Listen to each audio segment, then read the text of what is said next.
мы снова в Якутске. Спустя 1,5 года, по-моему. 1,5 года назад, что ли? 1,5 года назад, нет, 1,5 года назад я снимала, последнее видео было. А в Якутске мы в прошлом году не снимали. Мы 2 года назад снимали в последний раз в Якутске. Никифор Кимович. Здравствуйте.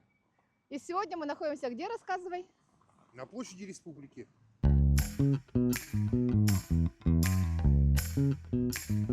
В прошлом году эту площадь поделили пополам по проспекту. Та сторона площадь Ленина с памятником, а эта сторона площадь Республики.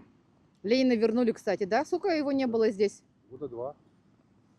Народ уже не думал, что его вернут на место.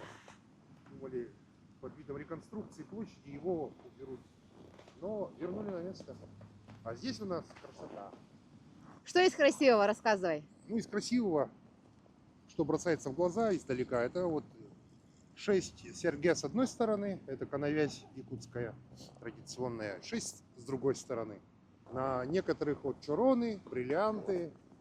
Чорон — это национальный деревянный сосуд для питья кумыса. Мы о нем, кстати, рассказывали. Да, бриллианты — это бриллианты, лучшие друзья девушек. А за тобой что у нас? Так, это у нас амфитеатр, который символизирует собой вместе с фонтаном Алас, Уссер, праздник белого изобилия, якутский Новый год, который отмечают в июне.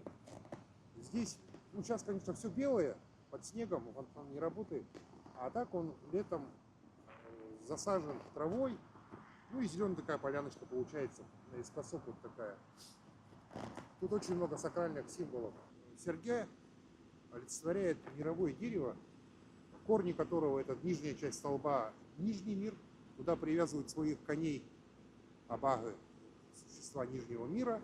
Средняя часть столба — это для людей, которые живут в срединном мире, и верхняя часть серьге — это для того, чтобы небожители привязывали своих небесных коней. Вот так вот. Кстати, серьга есть еще и в окрестностях Байкала у бурятов. То есть раньше прародина наша была в районе Байкала, и они остались, вот эти серьги, для бурятов. Или даже не так сказал, наверное, а можно сказать, что они переняли вот этот символизм этих коновязей. То есть это не простой столбик для того, чтобы коня привязывать бытовой, а целое мировоззрение. У многих народов были же вот эти...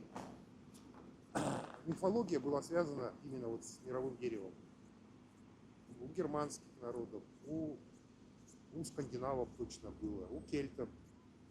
Все, везде было священное дерево мировое. Которое у нас называется Аллукмас. Аллукмас, да.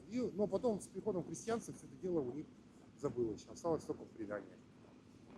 Как люди отреагировали на изменение площади? Ну, в первую очередь, то, что это как-то все сильно вычурно, накручено много сакрального. И в первую очередь людям не понравились вот эти стальные серьги, потому что в мифологии якутов, саха, стальные серьги только у абага, то есть у жителей Нижнего мира, плохих существ.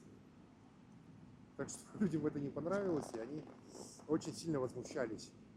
Ну, время покажет. В принципе, в свое время Эйфелеву башню тоже считали уродцем Парижа, а сейчас это национальный символ. Ну, мне кажется, красиво сделано. Да, необычно, по-современному. Считая, получается сталь, стекло и еще подсветка, которая иногда по праздникам меняется там, в зависимости от необходимости. Кстати, вот эти столбы, они тоже, по-моему, подсветка подключена, синхронизирована с фонтаном, то есть у них освещение одинаковое. Ну, так вот, такая площадь. Зима начинается с Якутии, так что 1 декабря ждем открытия елки, вернее. Это Зажжение. Да, зажжение. Эта елка считается республиканской. Потому что мы на площади Республики. Да. А городская елка, она на площади Орджоникидзе. Когда-нибудь туда дойдем. Может, даже сегодня, да? Так, Как Никифор звук? Кимович, Да. ты мне скажи, мы когда будем с тобой снимать видео про рыбу, про наш рынок? Рынок? Ну, на днях, надеюсь, сходим. Пока не сильно холодно? Да. В этом году какую зиму синоптики прогнозируют? Слушай, я не знаю. Сможем Ну, на улице снимать или нет? кстати, надеюсь, да. Я предлагаю организовать стикер, наверное, или какую-то медаль «Мороженые пальцы» для тех, кто снимает зимой в Якутии. Я буду первым обладателем. Да, потому что техника тупо не выдерживает. Батареи садятся махом, пальцы мерзнут. То есть это маленький подвиг снять видео в таких условиях. Поэтому этот наш сюжет на YouTube будет очень коротким. Да, потому что техника может не выдержать, сломаться.